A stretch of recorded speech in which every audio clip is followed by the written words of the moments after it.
Joey, Dr. Carlos.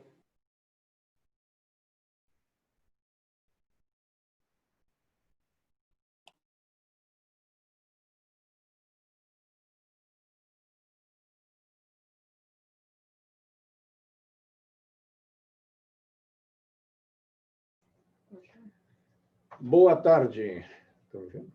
Muito boa tarde. Daniel. Boa tarde, Joab. Boa tarde, dona com H.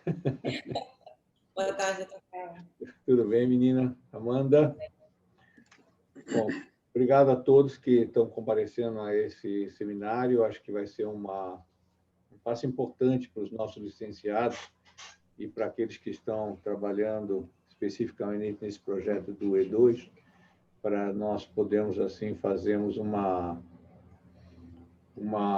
apreciação sobre o E2.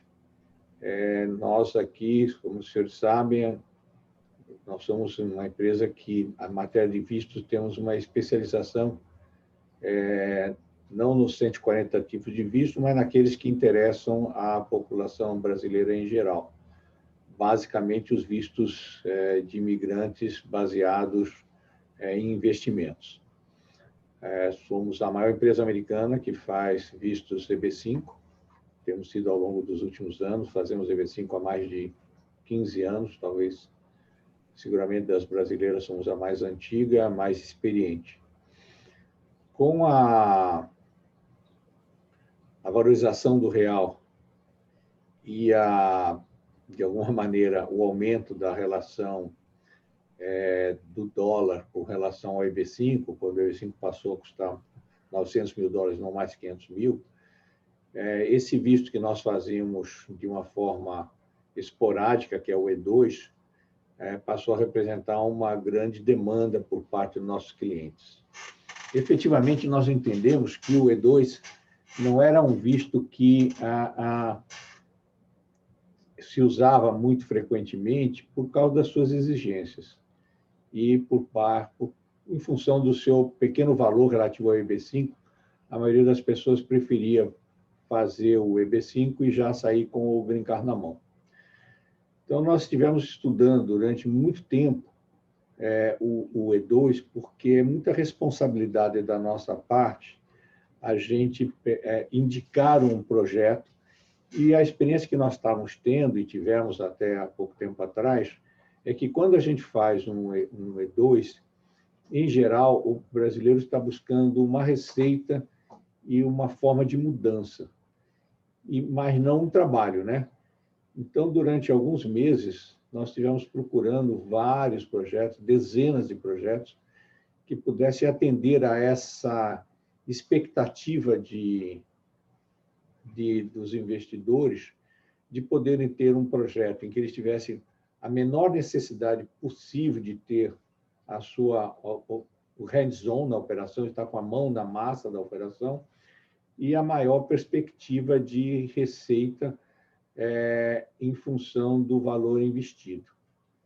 Dessa busca toda, nós chegamos a um projeto que nos deu uma certa tranquilidade, sobre o qual eu vou falar daqui a pouco, mas antes disso eu queria, como tem alguns licenciados nossos que têm uma experiência menor sobre o E2, fazermos uma forma de que todos estejamos na mesma página sobre o E2. Então, vou começar a fazer alguma passagem para os senhores sobre o tema. Eu sei que para alguns vai ser meio repetitivo, mas, na verdade, é importante que todos estejam na minha página, porque mesmo os que têm alguma experiência em E2, não têm uma experiência tão grande que faça eles a terem conhecimento sobre o todo. Bom, quem pode aplicar por E2? O E2 pode ser aplicado para qualquer país conveniado com os Estados Unidos que dá direito ou dá acesso a esses vistos. Então, eu coloquei na tela alguns principais países com quem a gente já tem feito o E2, certo? A Itália, a Espanha, a Alemanha, a Polônia, o Chile, fizemos muitos para a França também.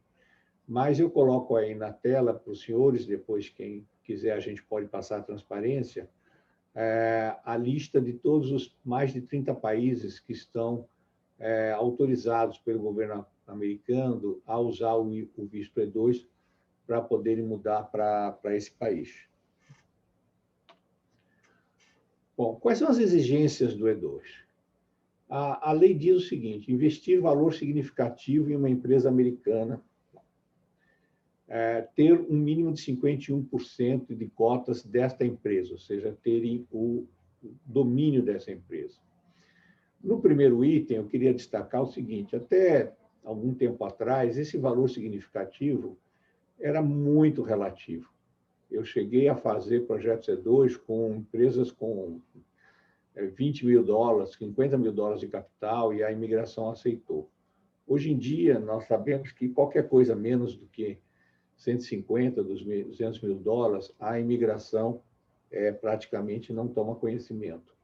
E desse valor, o que nós temos visto também é que as startups, ou seja, as empresas que estão iniciando atividades, a imigração tem fortes resistências.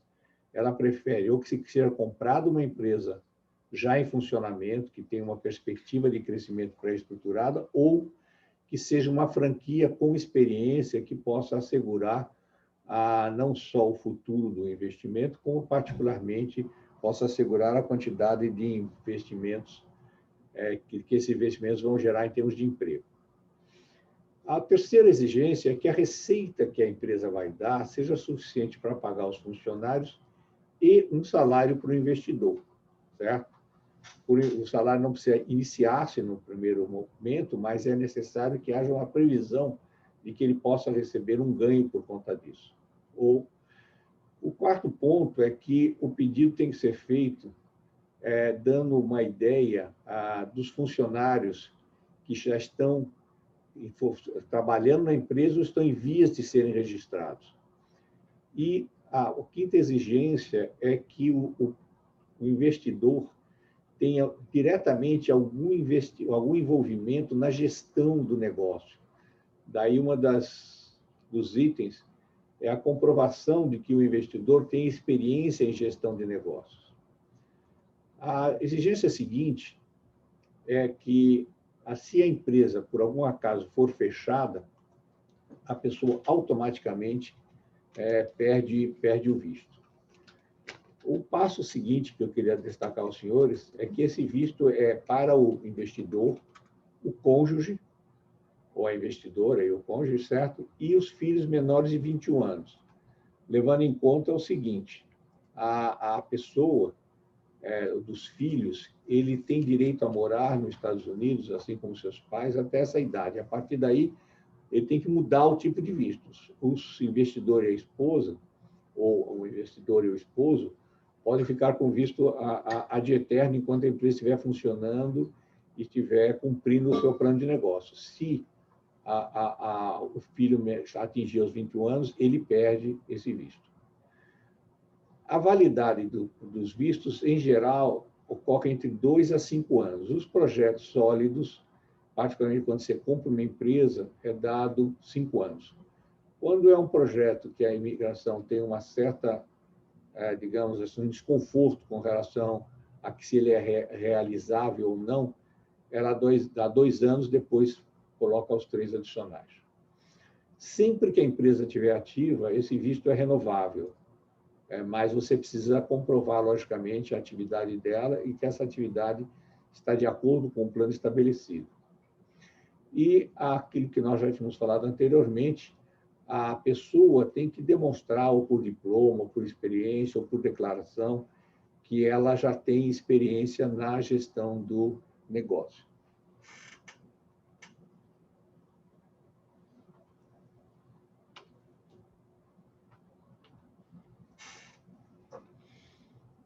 Bom, qual é o processo para a obtenção desse visto?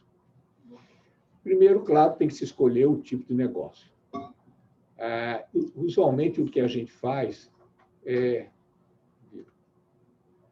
chegar e fazermos uma análise com o advogado se a imigração está, de alguma forma, interessada em fazer uma análise desse projeto, que ela pode não aceitar, E segundo, quais são as regras que a imigração usualmente estabelece para esse tipo de negócio. Quando é o caso de compra de empresa, a situação, eles querem fazer uma análise do plano de negócios e o que é que vai ser feito com o capital novo e com a gestão que está tendo entrada através do E2. De qualquer maneira, a empresa nova ou anterior tem que ter no mínimo 2 funcionários contratados já para a gestão, a não ser no caso de franquia, em que o histórico da franquia demonstra que pelo menos 2 funcionários serão contratados. As licenças, elas têm que estar ou solicitadas ou já entregues, né? E a origem lícita do dinheiro, que nós vamos ver no lado, e precisa que hajam feito os gastos antes de pedir o visto. E nós vamos chegar a isso nesse projeto, em que, embora nesse projeto que nós vamos apresentar, os gastos não tenham sido executados, o valor já vai estar sendo depositado pelo investidor, o que dá uma tranquilidade muito grande para a imigração. A parte da origem lícita do dinheiro é igual que o EB5, certo? O investidor tem que provar que esse dinheiro tem uma origem lícita, isso é essencial. A apresentação do imposto de renda para provar que isso já estava declarado em termos anteriores. Os extratos bancários do investidor também é necessário. O comprovante dos rendimentos anuais. E o contrato de câmbio tem que ser apresentado à imigração quando o dinheiro foi remetido aqui para os Estados Unidos. E que o valor veio da sua própria conta no Brasil, ou seja, não há forma de você pegar e mandar um tio, um primo, um amigo ou uma pessoa de fora do Brasil ou fora da área de atuação do empresário e mandar esse dinheiro para cá, a não ser que esse recurso que ele tenha fora do Brasil conste na sua declaração de imposto de renda no Brasil e conste a origem dele no país, certo? Bom, o que é esta clínica ABA, certo? E por que nós estamos falando dela? Primeiro, nós, como falei no início, nós estudamos, assim, honestamente, dezenas, quase 50 projetos nós analisamos, porque é muito difícil você encontrar um projeto de 150, $200 mil no mercado que apresente segurança, em primeiro lugar. E segundo, os nossos business brokers que procuram isso, eles não têm interesse também em procurar essas empresas, digamos assim, mama and pop, empresas pequenas, e fazer todo um estudo de diligência para entregarmos. Nós tivemos muita dificuldade nisso. Esse projeto que nós vamos apresentar aos senhores, e que, ao final, que diria aos senhores de quase mais de um ano de estudo que nós fizemos, ele apresenta um break-even no máximo em 30 meses, ele dá um retorno aproximado de 18% ao ano, a técnica de gestão é totalmente feita por terceiros, e a gestão administrativa é feita pelo investidor na medida do envolvimento que ele queira no projeto. E, segundo a análise que nós fizemos, tem grande potencial de crescimento nisso aí, nesse projeto. Eu pedi ao Joey para estar presente aqui, porque foi a pessoa diretamente envolvida no projeto desde o início e que conhece sobremaneira esse projeto, para que ele nos faça uma apresentação do projeto em si, antes da gente voltar a falar conosco em formas de licenciamento. Joey, com a palavra é sua. Boa tarde, Barbieri. Eu não sabia que você ia trazer o Daniel para essa ligação. Se soubesse, eu tinha colocado aí uma gravata, eu tinha me apresentado um pouco melhor, rapaz, porque o Daniel vamos dizer, é o cara, entendeu? Eu conheci ele lá em São Paulo, no Instituto INSPER. Tudo bem, Daniel? Tudo bem? Que bom te ver. Que bom te ver mais uma vez. Saudade de vocês, viu? Também. Temos aí um mentor e amigo em comum, que é o Dr. Neymar. E você está aqui falando com pessoa de altíssimo padrão, viu, Barbieri? Esse Daniel, ele é fera. Bondade sua, Joey. Obrigado. Obrigado, Barbieri, por colocar essa essa ligação aí junto com algumas pessoas do Brasil. E para mim é uma honra, primeiro de tudo, estar aqui falando um pouco sobre a clínica, né, que nós chamamos de clínica ABA, que é Applied Behavior Analysis. E é toda montada em cima de tratamento, o único tratamento, na verdade, que é reconhecido hoje em dia para crianças e adultos, mas a gente acaba focando mais em crianças com autismo, né? Então, eu vou pedir, eu não sei se a Yara tem aí os slides, se puder colocar, porque aí a gente já utiliza os slides com a base. Por favor. Perfeito. Perfeito. Então, o meu envolvimento para o pessoal que está aí vendo pela primeira vez, o meu envolvimento com a questão da empresa, da franquia, ele se deu algum tempo atrás. Em 2012, o meu filho mais velho agora está com 8, né? Nasceu, e aí com 1 ano e meio, 1 ano e 8 meses, mais ou menos, a gente descobriu, teve a notícia, né? Que ele estava no espectro autista, né? E que na época para a gente foi uma dura notícia, porque a gente não entendia muito bem do que isso se tratava, né? Então, vamos dizer assim, completamente ignorante sobre o assunto. Foi um período assim bem difícil para mim e para minha esposa. A gente não sabia o que o futuro ia trazer e como tudo aquilo ia desenrolar, né? E através disso a gente começou a estudar e buscar quais eram as opções mais, principalmente a minha esposa, mais eficaz, né? Sem necessariamente ter que tratar com medicamento. A gente sempre pensou que medicamento era a última opção, ainda pensa assim, né?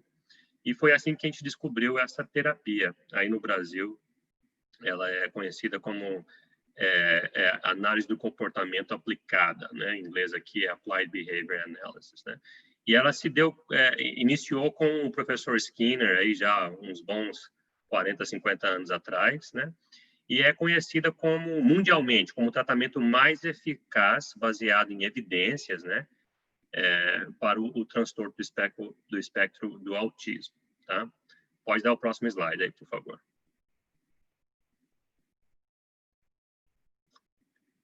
Perfeito. Aqui é só um relatório da indústria, porque talvez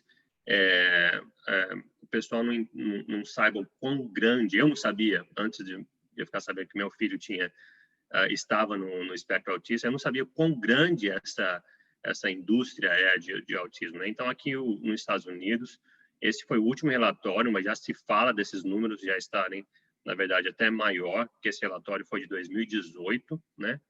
Mostrou que 1 em cada 54 crianças estão identificadas com autismo, né? E o interessante aí, para cada uma menina, 4,3 meninos estão identificados com autismo, né? O espectro, como eles falam, o espectro ele é muito grande. Então, o meu filho, por exemplo, ele é chamado do high functioning, né? Que significa que ele tem alguns probleminhas, principalmente com comunicação, como se diz, o social skills, né? Que conseguir manter uma conversa, conseguir uma interação. Porém, em outras áreas, ele vai muito bem, áreas exatas, músicas, arte, ele acaba se destacando, né? Já existem também outras crianças que estão um nível um pouco mais avançado, né? Aqui conhecido como low functioning, que aí são crianças, às vezes, que ainda não falam, que têm dificuldade, às vezes, em se vestir, em comunicar de uma forma mais efetiva. Então, a empresa, ela trabalha diretamente com todos os tipos dentro do espectro, sendo que, até por natureza do próprio negócio, a gente acaba trabalhando mais com as crianças que têm um certo nível de função, que conseguem, pelo menos, se comunicar de alguma forma, mesmo que seja só com gestos, ou com PECs, que eles chamam que são com cartões, Tem uma clínica que tem uma criança que consegue se comunicar com um iPad, que eu acho a coisa mais maravilhosa do mundo. Quando eles precisam de uma coisa, ele usa o iPad ali, né? Então, não trabalhamos tanto com o low functioning, porque às vezes é algo muito grave e a gente acaba fazendo uma parceria com clínicas que são mais especializadas nesses casos mais severos. Por favor, o próximo slide aí.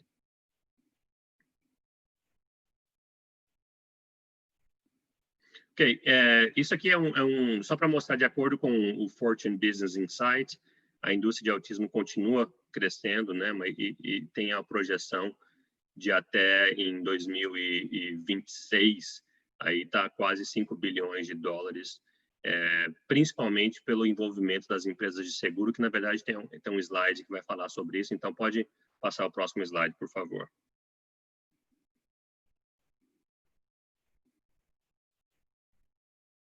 Ok, então uma das vantagens, né, porque eu acredito que o investidor, quando está olhando as opções, logicamente que o E2, que uma possível vinda aqui para os Estados Unidos, uma mudança, é um dos principais critérios, mas é o dinheiro que você está investindo ali também, que você precisa ter uma ideia, um outlook aí daquela indústria, e eu acredito, me colocando aí, vamos dizer, no lugar do investidor, é um ponto que eu estaria bem atento, né? Então, a indústria vem crescendo muito, né?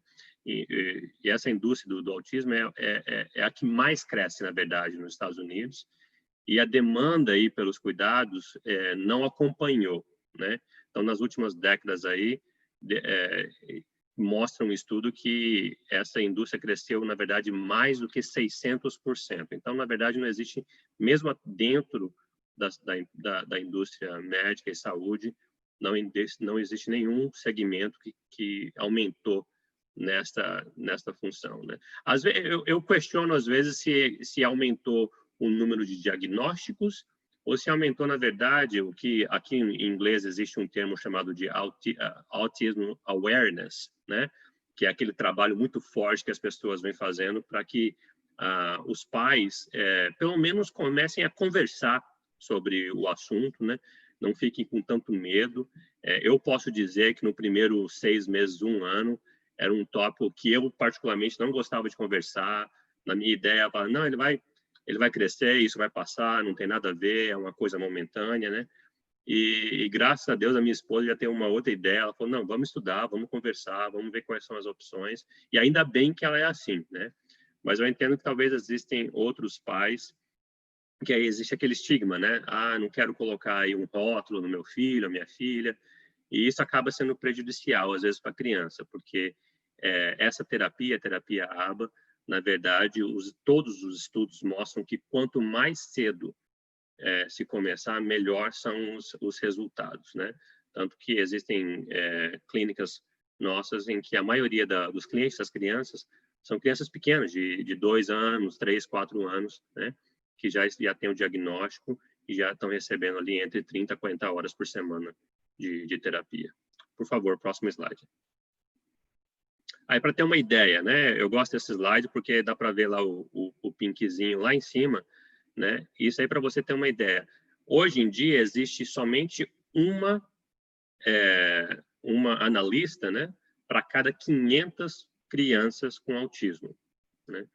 Para ter uma ideia, em média, o que, por exemplo, dentro da nossa franquia, uma analista não pode atender mais do que 12, no máximo 14 clientes, porque nós queremos que a qualidade seja algo que seja sempre muito forte no nosso modelo de negócio, né? Então, a demanda é muito grande e são poucos profissionais ainda, né? Então, se colocarmos aí a quantidade de crianças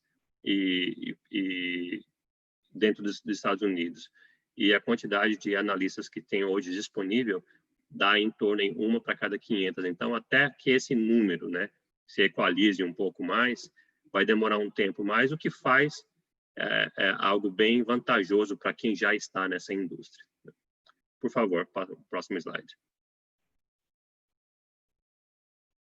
Ok, eu gosto bastante desse slide porque mostra aí alguns seguros de saúde que são conhecidos aqui nos Estados Unidos, né? Então, o que aconteceu? No passado, a terapia ABA ela não era coberta por seguros de saúde. Então, tinha meu filhinho, minha filhinha, levava no médico, pegava o diagnóstico de autismo, né? E aí ia procurar algum tipo de terapia, como ajudar aquela criança. E a terapia ABA já está em atividade aí há mais de 30 anos.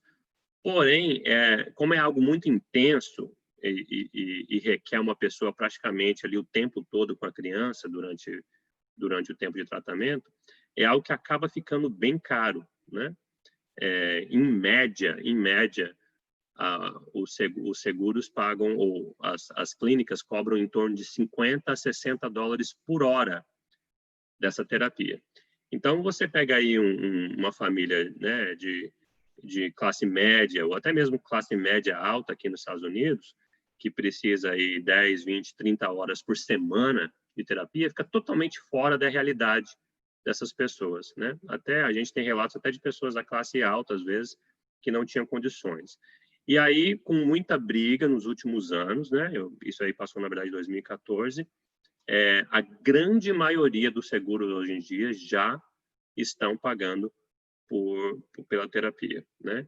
Então, todas as nossas unidades hoje, 100% dos clientes são pagos pelo insurance. Logicamente, existe algo que aqui é chamado de copay, né? Então, vamos supor, eu tenho aí a Aetna e eu tenho um copay de 25 dólares por cada vez que eu visitar o médico, né?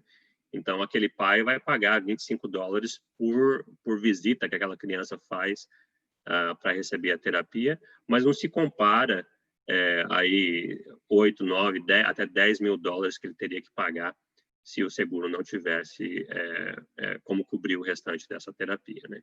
Então, isso faz como fique bem atraente o modelo de negócio, porque praticamente todos aqui, né, da classe média, média alta dos Estados Unidos, têm algum tipo de seguro, através do empregador ou através do Obamacare, né?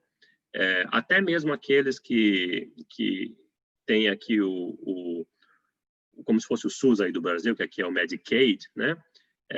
Em 47 estados dos Estados Unidos, o Medicaid já cobre a terapia ABA, né? Paga um pouco menos do que o seguro privado, mas cobre. Então, nós temos negócio aqui, por exemplo, na Flórida, que eu conheço, que só atende Medicaid, porque, logicamente, é uma população maior e eles ganham no volume, tá? Por favor, próximo slide. Aí uma pergunta que sempre me fazem, né? Joe, por que, né, que eu compraria uma franquia ao invés de abrir a minha própria clínica, né? Logicamente que nessa modelo que nós estamos conversando aqui, a questão, logicamente, do E2 é bem forte, como o Carlos já estava falando. A imigração, logicamente, faz uma auditoria mais pesada, então, o modelo de franquia que já é existente, com unidade já aberta, né? Isso vai facilitar bastante, né? E, logicamente, a questão da franquia em si vai te dar o poder de compra em massa, né? A publicidade que já está feita. Principalmente, quando eu penso em franquia, eu penso em treinamento e suporte, né? Que é mais difícil quando você não tem um franchisor aí, um franqueador para te dar um suporte, né? Menores custos na hora de compra, website, SEO e todo aquele programa comprovado. A nossa franquia surgiu em 2015, né? Então, nos últimos 5 anos, logicamente, existem 2 unidades ainda que a gestão ainda é feita pelo franqueador. Então, foram vários erros, né? Aprendemos aí errando, que logicamente é algo que o franqueado ele vai ter o grande benefício de já pegar um manual de operação aí com tudo que já foi firmado até agora, né? Então, na forma que eu vejo, quando você compara a franquia ou por conta própria, esses são os principais pontos, né? E o reconhecimento da marca, logicamente. Por favor, próximo slide.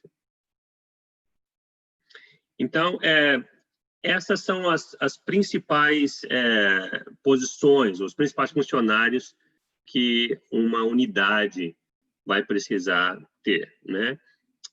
O primeiro é conhecido como BCBA, e é analista, né? Em inglês é conhecido como Board Certified Behavior Analyst, né? Então, essa vamos dizer assim, é aquela pessoa que faz todo o programa, que senta com a criança, que faz a análise, faz todo o programa e manda esse programa para o seguro daquela criança aprovar. Uma vez que o seguro aprove, vamos dizer, 30, 40 horas por semana de terapia, a terapia pode começar. Então, normalmente é a pessoa que tem o maior salário dentro do negócio, porque precisa de um mestrado, precisa de mais de 1.500 horas de experiência antes de conseguir fazer a prova final para pegar a certificação de BCBA, né? E pode atender até, como eu tinha falado antes, entre 12 a 14 clientes, que acabam sendo crianças na maioria dos casos, né? O segundo é um assistente, então é a pessoa que está aí trabalhando para chegar eventualmente a ser uma BCBA, que é a BCABA, que é esse azinho no meio aí, significa assistant, né? Que seria o assistente da BCBA, que está trabalhando aí nas 1.500, que na verdade vai passar para 2.800 horas em 2022, está trabalhando para chegar ao ponto de conseguir fazer o exame para se tornar uma BCBA, né? Precisa de um bacharelado, ganha um pouco menos, né? Porém também não tem todas as autoridades, vamos dizer, que uma BCBA tem. E a última, porém não mais importante, na verdade, uma das mais importantes, um dos mais importantes componentes e funcionários do negócio é a RBT, que significa Register Behavior Technician. Então, essa vai ser a pessoa que vai estar trabalhando um a um com aquela criança no dia a dia, né? Então, a BCBA faz todo o programa, porém, quem implementa esse programa no dia a dia com aquela criança, existem muitas crianças que recebem 40 horas por semana de terapia em nossos centros. Então, os pais deixam a criança lá 8h30 da manhã e vão pegar 3h30 da tarde, né? Então, a RBT é que vai estar ali no dia a dia com aquela criança implementando um programa, vendo o desenvolvimento e, logicamente, dando o feedback ali para a BCBA para qualquer ajuste, né? Então, é importante que todos esses funcionários estejam alinhados, né? E hoje em dia a RBT só precisa do ensino médio, então acaba sendo um pouco mais fácil de achar pessoas para trabalhar, porque não é necessário ter um nível superior para essa posição. Tá? Próximo slide. Então, a gestão, o gestor não necessariamente me pergunta muito, tem que ser um analista, tem que ser uma terapeuta. Não, o gestor, na verdade, todas as unidades que temos hoje, o gestor ou o franqueado, ou a pessoa à frente, na verdade, não trabalha na parte clínica, né? São pessoas aí com um nível aí de entendimento em marketing, em administração, né? Então, que tem a vivência em negócios, em gestão de pessoas, né? Que uma vez que você chegue à capacidade máxima de um centro, aí, que normalmente é entre 20 a 24 crianças, é uma gestão aí que tem que saber ser tocada, né? E, logicamente, é isso que a gente procura, na verdade, na gestão, né? Logicamente, se o franqueado for fazer parte da gestão. Se for um franqueado, na verdade, silencioso, aí, no nosso caso, a gestão que vai estar à frente dessa clínica, também nós procuramos pessoas que têm essas características. Não necessariamente precisam ter um background, aí, um histórico na parte clínica. Próximo. Aí é uma ideia eu peguei aqui uma clínica perto da nossa casa, uma foto aí de como as clínicas aí, como o Barbieri falou, moms and pops, né, são. Normalmente são pequenos, em edifícios e parques industriais, que é um pouco diferente de como a gente monta as nossas clínicas. Por favor, próximo slide. Nós gostamos aí de colocar sempre perto das principais vias, com grande estacionamento, né, configurado bem para atender aí aquela comunidade de uma forma agradável. Logicamente, como pai, quando eu vou visitar uma escola nova com meus filhos ou um parque novo, algo, eu olho para limpeza, tamanho, né? Tudo isso é muito importante. Então, todas as nossas clínicas hoje em dia, elas têm esse padrão, né? São grandes, espaçosas e um possível investidor franqueado tem que entender que isso é parte do que é mandatório para nós. Por favor, próximo. Nós começamos, como eu falei, em 2015, né? Em 2018, na verdade, saímos de ter somente uma gestão local ali para fazer a franquia do negócio. E em 2019, vendemos 2 franquias logo de cara. E aí tínhamos aí vários contratos já pendentes. Quando chegou a pandemia, logicamente, isso afetou um pouco, né? Mas agora nós já estamos aí de volta num crescimento. Hoje em dia, todas as localidades estão no Texas, né? Porém, já para o próximo ano, estamos com contratos aí para Nova York, Geórgia e Flórida também. Sabendo que essas clínicas ABA, elas atendem um público muito pequeno, vamos dizer, né? A maioria das clínicas, o máximo de crianças que pode atender são entre 20 e 24 crianças. Então, no Texas, por exemplo, existem clínicas que estão ali 15, 20 milhas de distância uma da outra, e mesmo assim já estão no máximo de crianças que pode atender, por vários motivos, mas o maior deles sendo realmente a grande demanda que existe para esse tipo de trabalho e a pouca quantidade aí de clínicas disponíveis hoje. Próximo, por favor. Junto com a franquia, logicamente, vem todo o material de marketing que seria esperado, né? Com qualquer franquia aí que dê o suporte para os seus clientes, né? Uniformes, materiais para marketing, brochures e tudo isso. Por favor, próximo slide.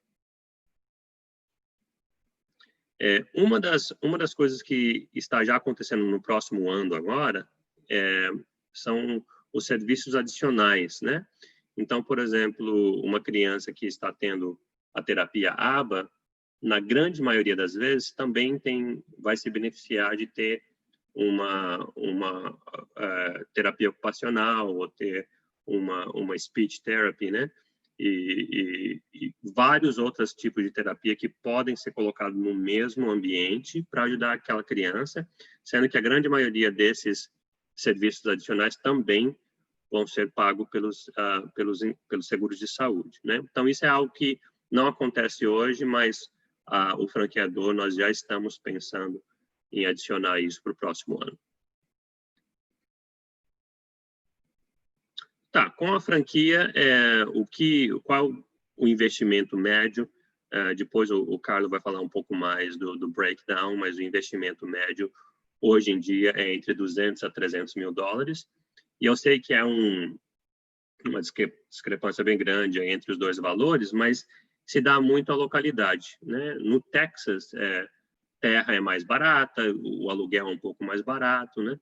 Então, a maioria dos centros lá, na verdade, foram bem mais próximos de 200 mil dólares, sendo que algumas localidades que nós temos aí no nosso pipeline, Nova York, Califórnia, logicamente, acaba se aproximando mais para os 300 mil. Então, isso é uma coisa que vai ser bem individual, né? Aqui na Flórida mesmo, quando você olha nos condados de Miami-Dade, né, e até Broward, comparando com alguns outros condados mais para cima, como Palm Beach, ou até ali mais no meio da Flórida, os valores são bem diferentes, né? Isso é algo que vai ser bem individual, mas inclui a nossa taxa de franquia, que hoje está em 20 mil dólares, e essa taxa vai te dar a possibilidade de fazer o negócio no nome da franquia, o logotipo, o direito, né, de trabalhar por 5 anos, que depois pode ser renovada também por uma taxa de 1.500 dólares, o manual de operações, treinamento para os 3 principais funcionários e muito mais, logicamente. Um dos principais pontos do franqueador com o franqueado, né, é poder ajudar na negociação do aluguel, que é um dos maiores custos que que o franqueado pode vir a ter, né? Então, hoje em dia, na verdade, durante essa pandemia, está um momento muito propício para essa negociação, devido à quantidade de negócios, né, que, infelizmente, faliram nos últimos meses, e a quantidade de lugares disponíveis. Então, os donos de imóveis comerciais hoje estão muito mais receptivos a uma boa negociação, aí, favorecendo o inquilino.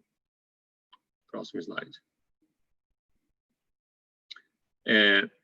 Uma vez que é efetuado a compra e é pago o franchise fee, a taxa de franquia, né?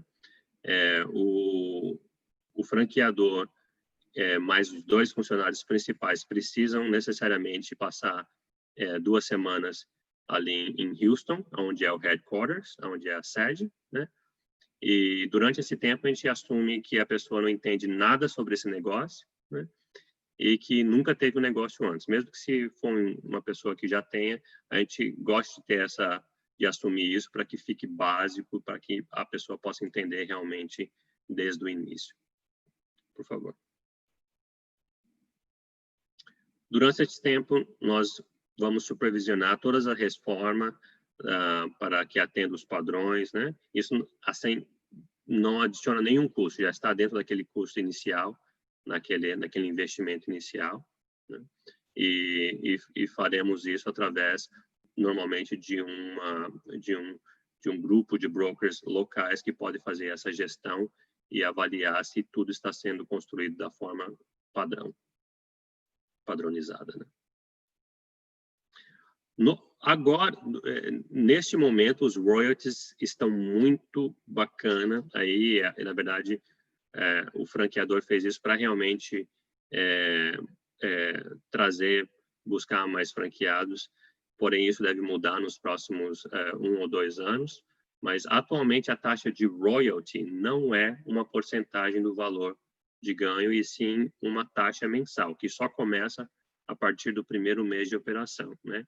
Então, no primeiro ano, $500 somente por mês, segundo ano, 700, e no terceiro ano, 900, e cap ali no 900, nunca passa daquilo.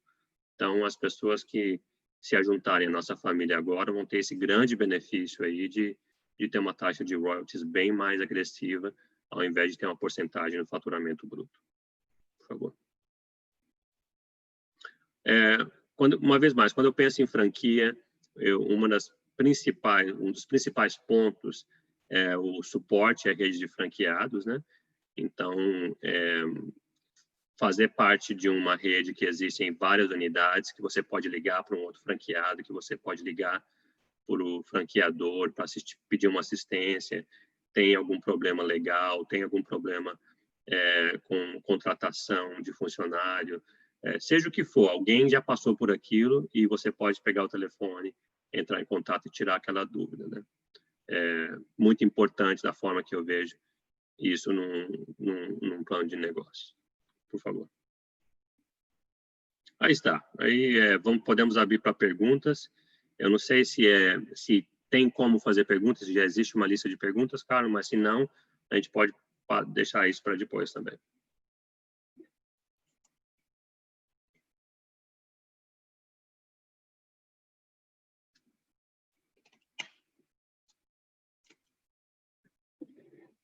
Ok.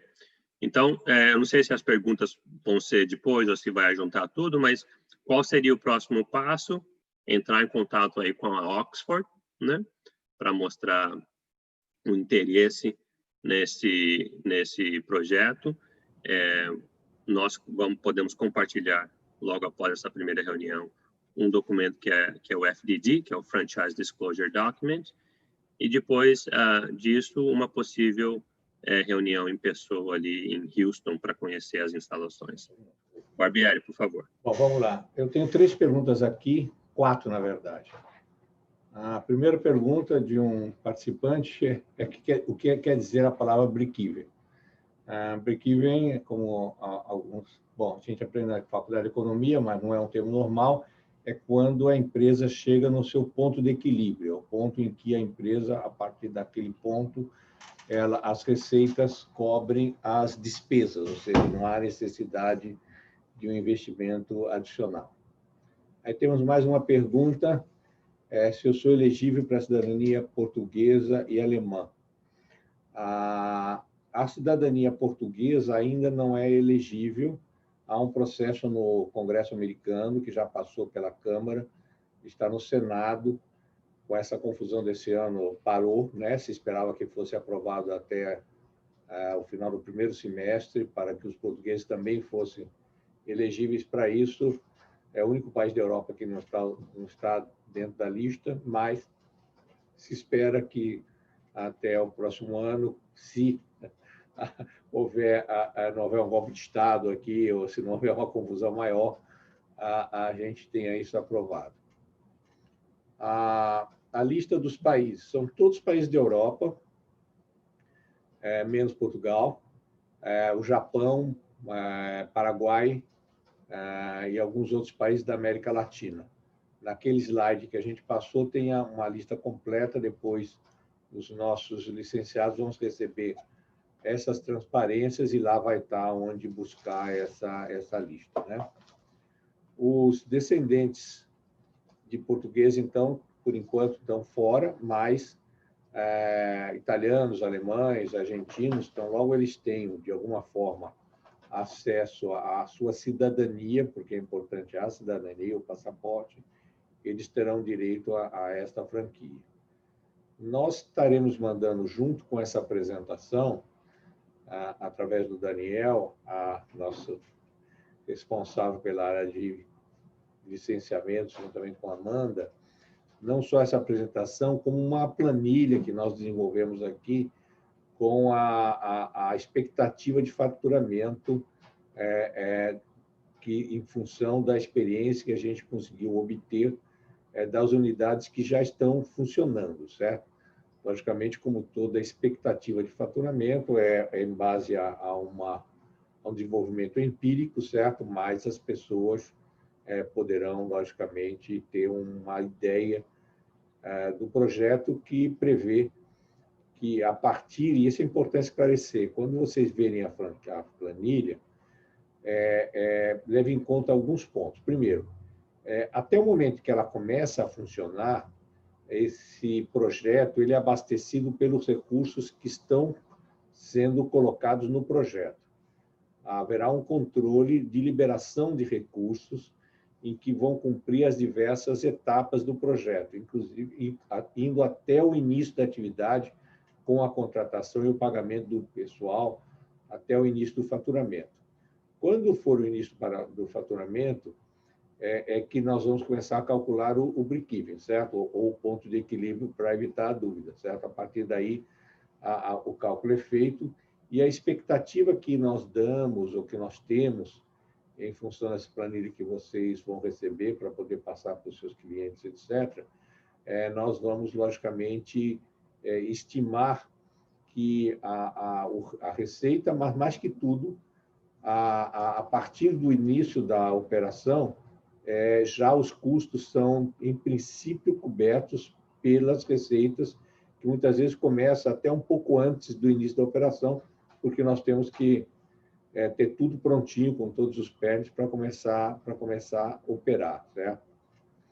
Como disse o Joab, o Joy Souza, aqueles que tiverem clientes interessados ou precisarem mais dados, entre em contato conosco, nós vamos fazer toda a diligência necessária e, imediatamente após o início da preparação da documentação, qualquer esclarecimento adicional, antes de qualquer compromisso, pagamento do seu cliente ou algo nesse sentido, nós vamos, logicamente, passar para o Joy, que é a pessoa que desenvolveu esse projeto, e, como disse aos senhores, em vários anos nós fizemos talvez algumas dezenas de vistos E2, mas nós nunca indicamos um projeto porque nós entendíamos que era uma responsabilidade muito grande. Esse é o primeiro projeto que nós sentimos confiança suficiente, não só no resultado, como na possibilidade de remunerar adequadamente o nosso licenciado para essa operação. O investimento total é da ordem de cerca de 250 mil, do qual essa é a planilha que eu vou mandar para os senhores, eu só vou mostrar, depois nós vamos enviar, em que nós temos praticamente todos os números aí já previstos, mas não adianta, já é muito número para a gente ver de uma vez só. Mas os senhores vão ver aí que já está bem detalhado esse estudo, certo? E vocês vão ver na planilha também que o investimento inicial, como foi colocado pelo Joab, em termos do projeto em si, da franquia, é muito pouco. A 90%, 80 e poucos por cento do investimento que o cliente vai fazer já será no projeto em si. Ou seja, ele não paga sei lá, 250 mil para ter o direito ao negócio. Ele está pagando 20 mil para ter direito ao negócio e o resto todo esse montante de recursos é diretamente para fazer a reforma, para preparar, para contratar o pessoal. Ou seja, ele não está investindo no direito de fazer negócio, ele está investindo no negócio dele que vai dar o resultado para ele, certo? Bom, eu não tenho perguntas aqui. Alguém tem mais alguma pergunta? Como tem muitos participantes, eu prefiro deixar as perguntas por escrito, né, se alguém tiver. Mas, em havendo qualquer outra pergunta, por favor, nos mande. Imediatamente a gente vai ver com o que foram perguntas técnicas, a gente vai responder. O que forem da parte do visto, a parte jurídica, o nosso escritório de advocacia vai dar as respostas.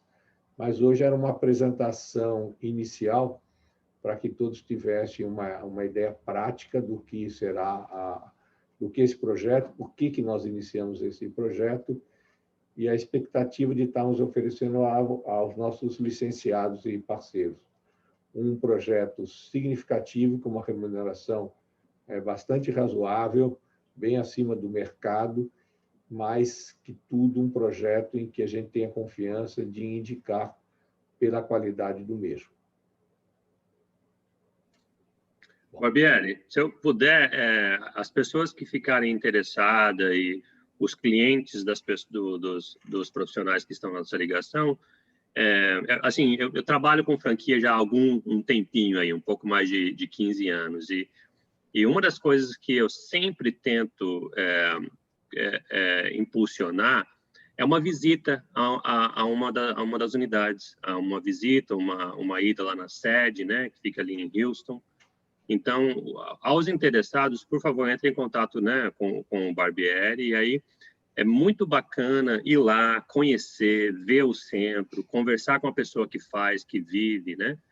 Porque, como é algo assim, um tanto quanto diferente, vamos dizer, né? Não é algo comum no Brasil. No Brasil, existem pouquíssimas clínicas que oferecem esse tipo de terapia, né?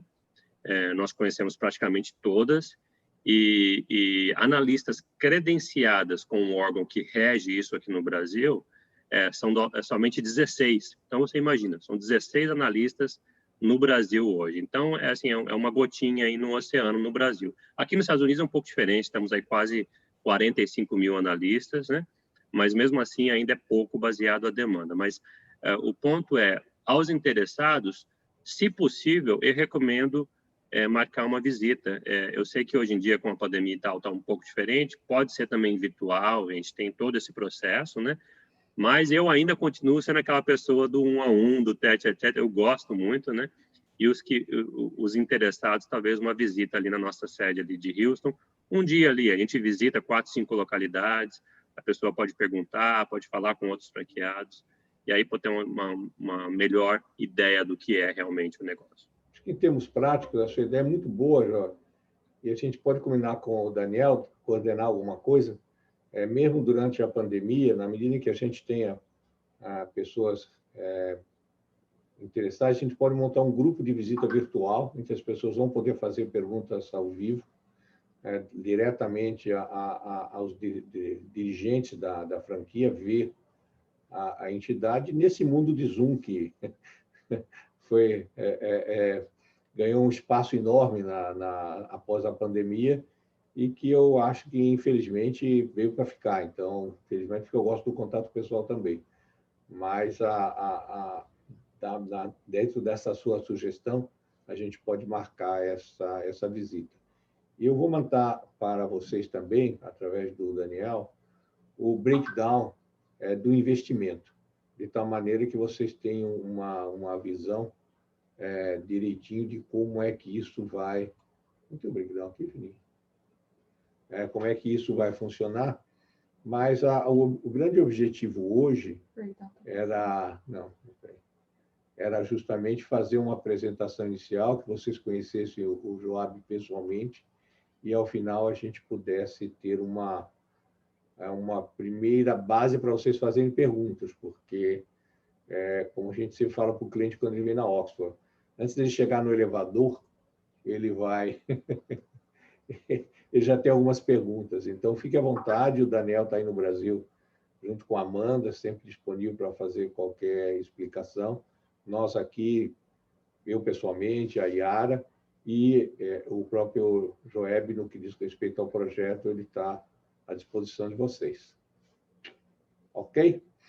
Eu me comprometi a terminar antes das 4. Daniel, alguma coisa que você queira falar? Amanda? Perfeito. Só fazer um lembrete, primeiro agradecer, Joe, pela apresentação, tá? pelo tempo também, pelo caro. E só lembrar todos os participantes aqui dessa reunião que a gente vai ter um encontro dia 24, semana que vem, 24 de novembro, às 5 da tarde, aqui no Brasil também, para tratar sobre planejamento patrimonial internacional, planejamento sucessório, e esse próximo evento, ele sim vai ser aberto para todos os clientes nossos. Então, esse daqui é um evento fechado, apenas para nossos parceiros, mas esse do dia 24, ele vai ser aberto. Então, vocês podem divulgar, devem divulgar, né? Vai ser ótimo para o máximo de clientes e potenciais clientes, quanto possível. E só lembrando que vai ser dia 24 e precisa fazer inscrição. A gente tem eu mandei um link lá, se alguém não tiver, pode solicitar para mim, para Amanda, e a gente vai fornecer, tá bom? E agradecer a todos os participantes aqui. A gente está em 14 pessoas. É muito oportuno essa solicitação do Daniel de fazer esse evento, porque a Oxford faz proteção patrimonial há quase 50 anos. Então, alguma coisa a gente aprendeu ao longo do tempo. E sempre era com o objetivo de preservar a propriedade da pessoa, independente das intempéries de setores públicos ou no Brasil, em particular, certo?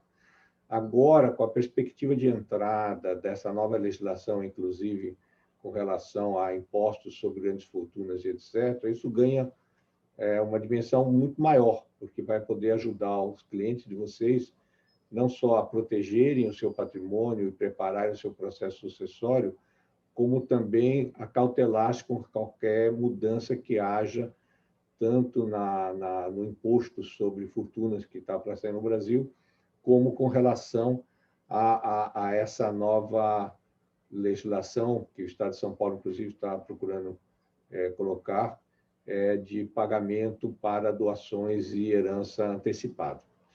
Então, é um tema interessante, vibrante, que eu acho que os nossos licenciados vão poder oferecer mais serviço usando não apenas a legislação brasileira que vocês conhecem sobremaneira, mas principalmente como usar a legislação americana para sair fora do controle da legislação brasileira para a proteção patrimonial, para a sucessão familiar.